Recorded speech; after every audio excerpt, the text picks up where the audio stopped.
Well, you are very cheerful, very happy. So please say something.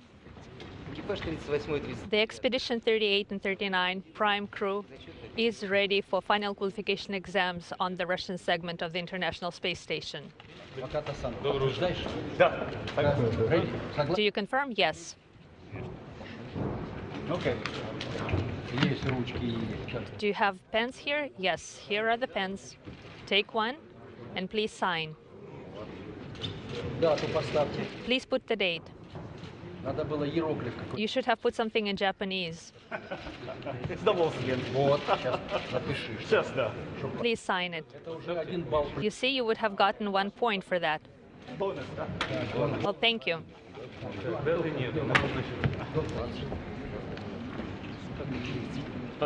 Thank you.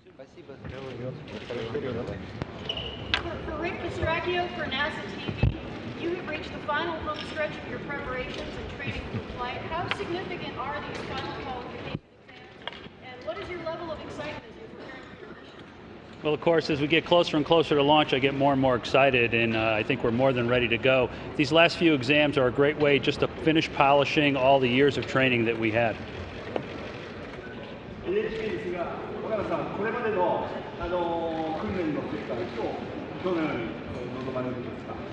そうですね、今日は最終的なおさらいの訓練、試験ですので、これまで2年半にわたって学んできたこと、チームとして学んできたことをここで活かせればなというふうに思っています。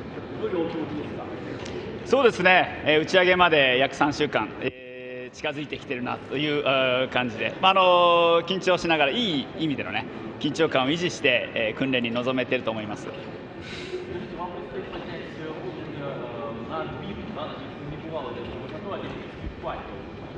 What about the Olympic torch? How did you prepare for that? To take it to orbit? Well, we did not prepare in any special way. We did not put any special effort into this in terms of the method or procedure of how to perform those actions. We prepared psychologically, though, because not only it is important to do the action, but it is a symbol, and you have to feel something about it.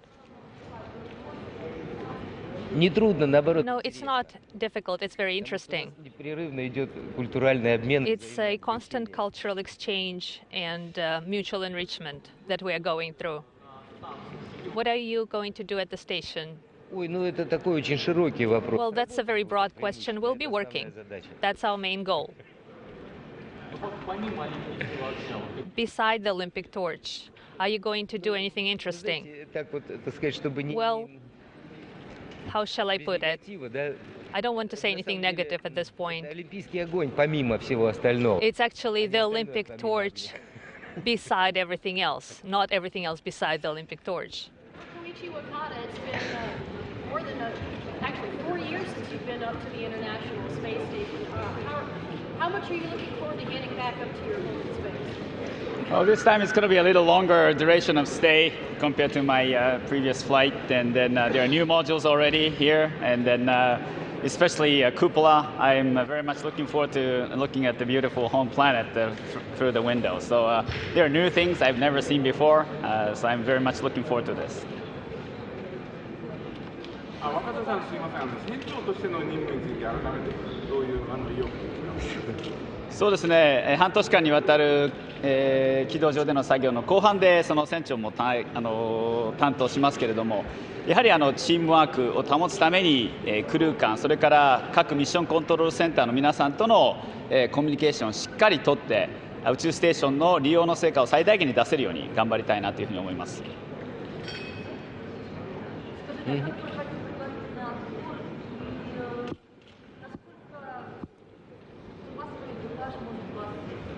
What about the backup crew? Are they ready? Yes, 100%. We are 100% interchangeable. They can replace us anytime. Well, how are the crews selected? Well, there is a special procedure for that, and it's been working. It's a very complex procedure. I don't think I should be doing it right now. It's something that's been going on for a long time. Well, thank you very much. Спасибо. Спасибо. Thank you, thank you, thank you for great questions.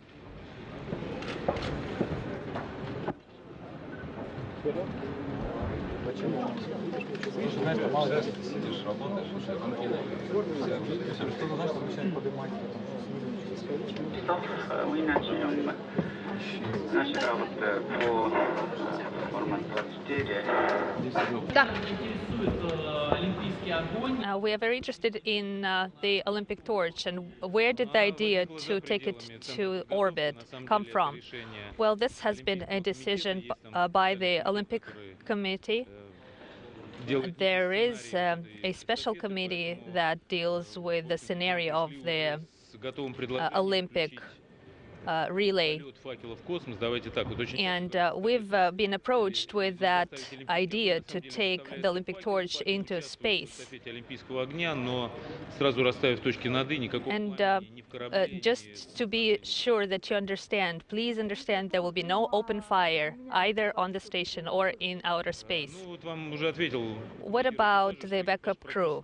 Well, our crew member already answered your question. They are 100% interchangeable and they can step in anytime.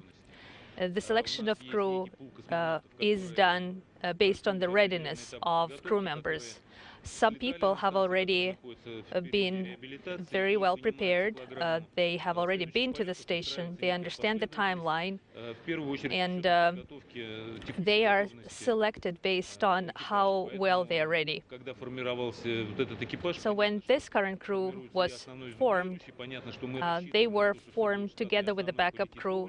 And we kind of hope that they will fly on time. But just in case something happens, the backup crew can step in. Basically until the very last moment when the crew don their spacesuits, get on the bus, and come to the rocket. And so the backup crew will return back after they get to the launch pad. Right now we are preparing for the final exam of crew training on the Russian segment of the International Space Station. We are working on procedures with the Mission Control Center, with making sure the crew knows how to respond to off-nominal situations. Is it the first time that a Japanese citizen is a crew commander? I do know Koichi for a long time. We met more than 20 years ago when Vladimir Titov and I came to the United States to prepare to our shuttle flight. And at that time, Koichi was one of the international astronauts selected. So we've been friends for a long time. It's not his first mission, and I'm sure he's a professional astronaut that will tackle whatever issues he might have. This is not a very common flight because the crew will be on board the station for a long time. Well, it's not the first time it's going on. It's a direct rotation, as we call it. Once we've started having 6 crew members on board, the most important part of rotation is called indirect rotation. It's that the new crew arrives and then sometime after the crew that was on board the station before leaves. We are trying to make sure that not too many people remain on board at any given point of time. Because of the Olympic torch, we had to change the timeline for crew departure. This time it will be a direct rotation, and for some time we will have 9 people aboard the station. But please understand, this is not uncommon. We had that before, and we actually had more people on the station, or when shuttles were flying. We had situations where we had 6 crew members for the station and plus the shuttle crew. So this is just for rotation of Soyuz vehicles and for the Olympic torch. And what will that torch be like? Well, it will be a very similar torch to what you have on the ground. You know that there's been many Olympic torches manufactured. This specific torch will be exact same as the one on the ground, but it will not contain any fire, any flame. So most probably this torch will be used during that relay on the ground. But right now it is planned to we are planning to deliver it to the station and then send it back. Like Mikhail Turin told you before, we did not have to prepare in any special way for that. But once we saw the mock-up of that torch, we worked a lot with that. We kind of had to outfit the torch itself in order to secure it for space use. We had to put a fixture so that we could secure it in space. Will there be any imitation of the open fire? Well, what's the use for that? You know, there cannot be any open fire in space. So why should we deceive people? The fire that had been lit in Greece is now traveling en route, but we are not planning any open fire in space. The torch is pretty light. It did not have to be modified for space flight in any special way.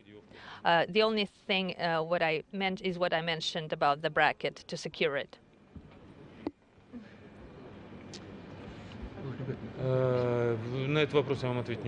I cannot answer that question.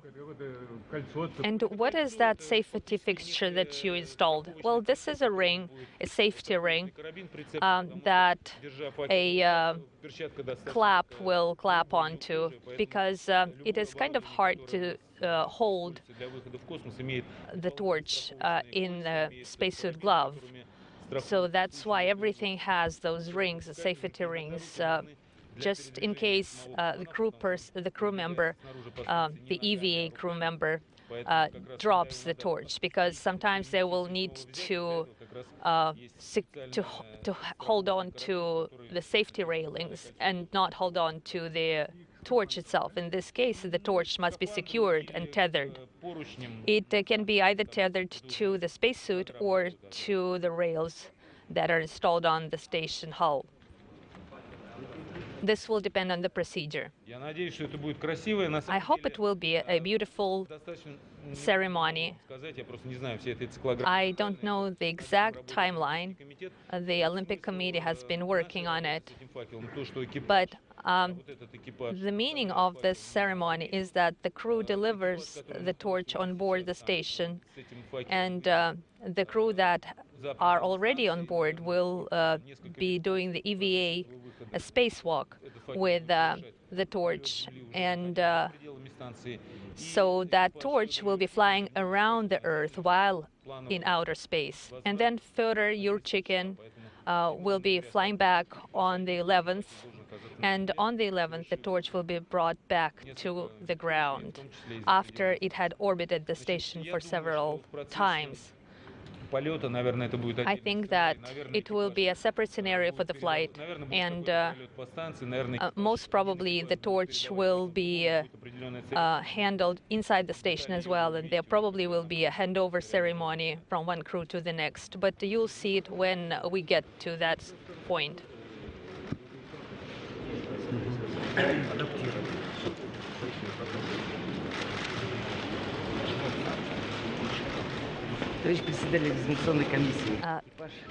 Chairman of the examination committee, the crew of ISS 38 and 39 expedition is ready for the certification examination on the Russian segment.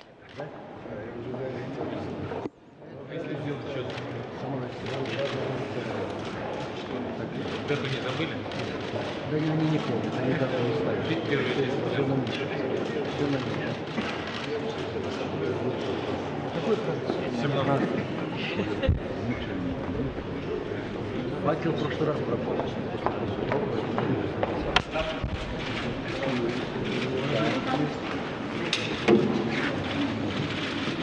Я думаю, как-то так, да? Одну секунду. Just a second.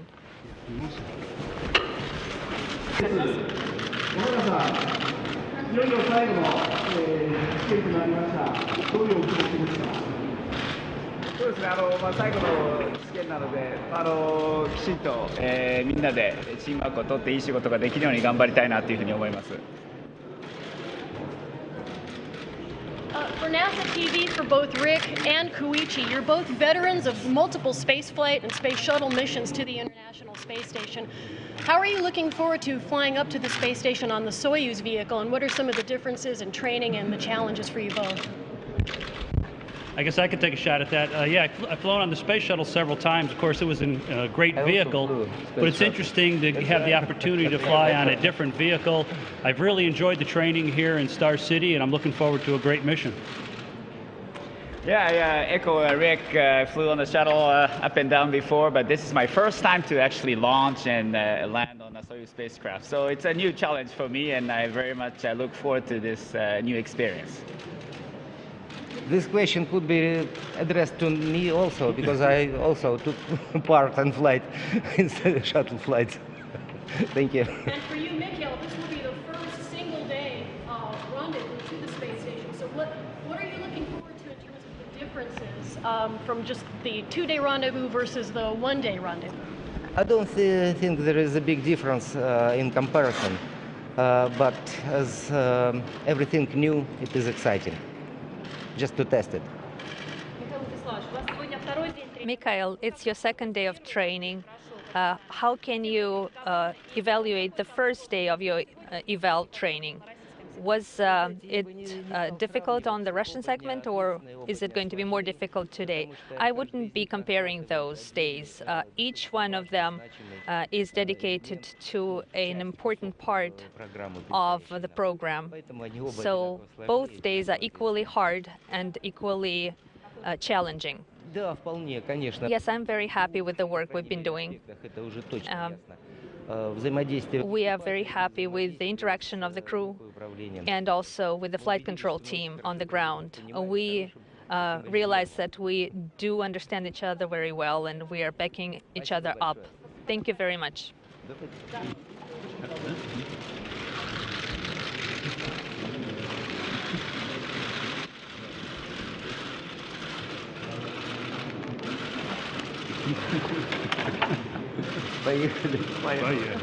Let's go. Thank you. Thank you very much.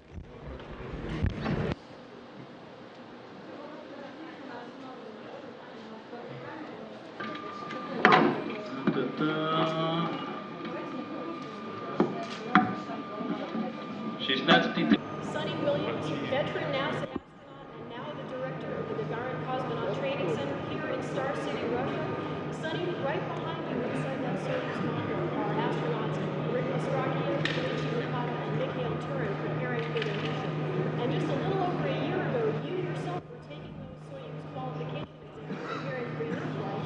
Can you tell us what's going on in that Soyuz right now and how the crew is getting ready for their mission? Sure. This is a very important stage of the training.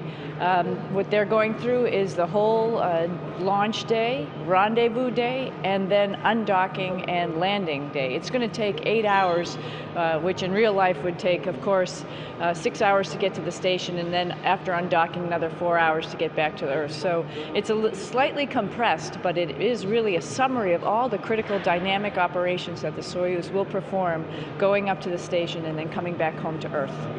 And lastly, Sonny, you've been there and done that. How would you compare the fidelity of the Soyuz map in these tests to the real thing? Actually, it's pretty darn close. You know, we do training like this and training in a hydrolab or the neutral buoyancy lab for spacewalks. We do robotic training on a computer, and all of those elements of training are very realistic and really get you ready so that you're feeling when you're going through this critical operations like you've done this before, and you're not necessarily nervous like, oh, I've never seen this before. So it's really good, and this is great training that these guys are going through right now. And you know, my comment to them as they were getting ready was have fun, because if they can can start to imagine what it's really going to be like when you're riding on a rocket. It's a lot of fun.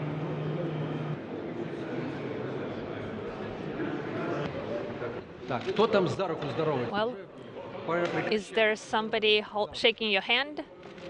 Stop that. Dear Chairman of the committee, the backup crew is ready to take the test. Good job.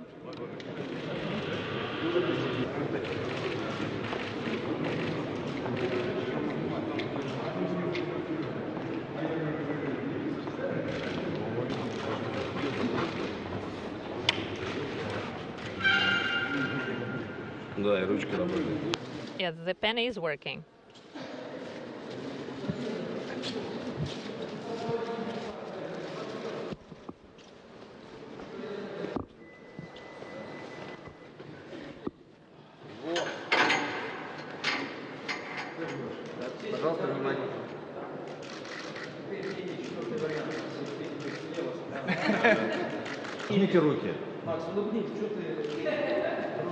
Max, can you smile? Give us a smile. And let's hold hands.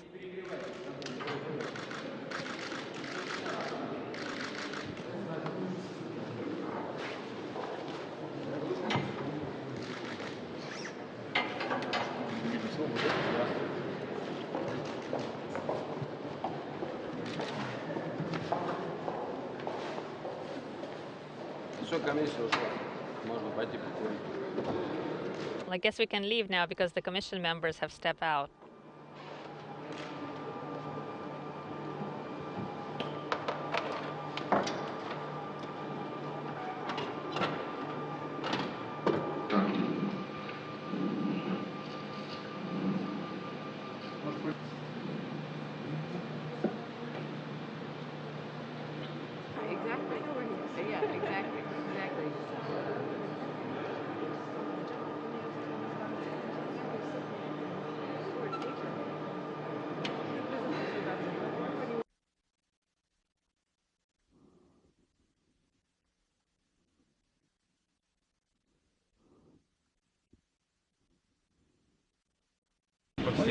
Yeah, in the middle.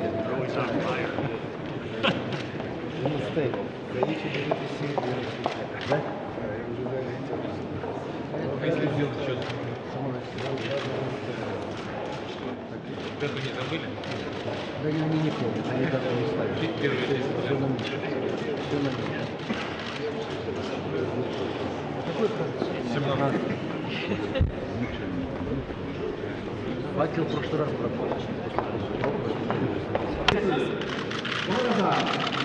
いよいよ最後の試験となりました。どういうお気持ちですか？そうですね、最後の試験なので、きちんと、みんなでチームワークを取っていい仕事ができるように頑張りたいなというふうに思います。For NASA TV, for both Rick and Koichi, you're both veterans of multiple spaceflight and space shuttle missions to the International Space Station. How are you looking forward to flying up to the space station on the Soyuz vehicle, and what are some of the differences in training and the challenges for you both? I guess I could take a shot at that. Yeah, I've flown on the space shuttle several times. Of course, it was a great vehicle, but it's interesting to have the opportunity to fly on a different vehicle. I've really enjoyed the training here in Star City, and I'm looking forward to a great mission.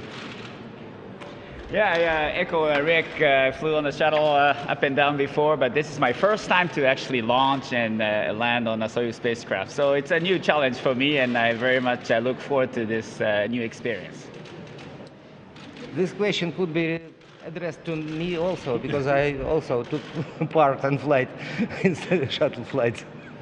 Thank you. And for you, Mikhail, this will be the first single day rendezvous to the space station. So what are you looking forward to in terms of the differences from just the 2-day rendezvous versus the 1-day rendezvous? I don't think there is a big difference in comparison, but as everything new, it is exciting, just to test it. Mikhail, it's your second day of evaluation training. How can you assess the first day? Was the first day more difficult than today? I wouldn't be comparing them. Both days are complex and very challenging, and both days are dedicated to separate elements and parts of the program. Both are very important and very challenging. Are you happy with the results? Yes, of course. In two ways, for sure. First of all, it's the interaction of the crew, and second of all is our interaction with the flight control team. We've learned that we really understand each other well and that we are ready to step in any time for each other. Thank you.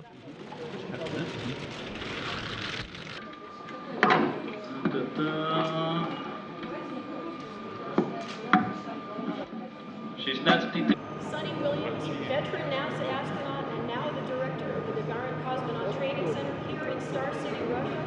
Sonny, right behind you inside that Soyuz module are astronauts Rick Ostrowski, and Mikhail Turin preparing for their mission. And just a little over a year ago, you yourself were taking those Soyuz qualification exams preparing for your flight. Can you tell us what's going on in that Soyuz right now and how the crew is getting ready for the mission? Sure. This is a very important stage of the training.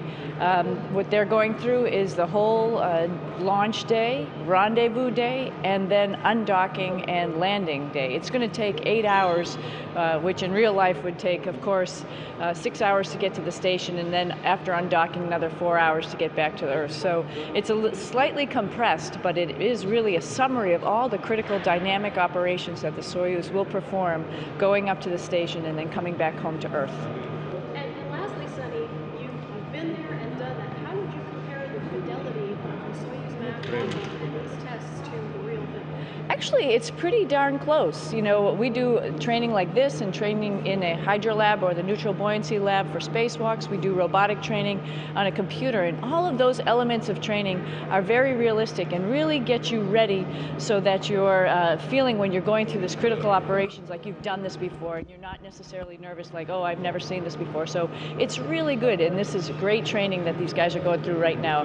And, you know, my comment to them as they were getting ready was have fun, because if they can start to imagine what it's really going to be like when you're riding on a rocket, it's a lot of fun.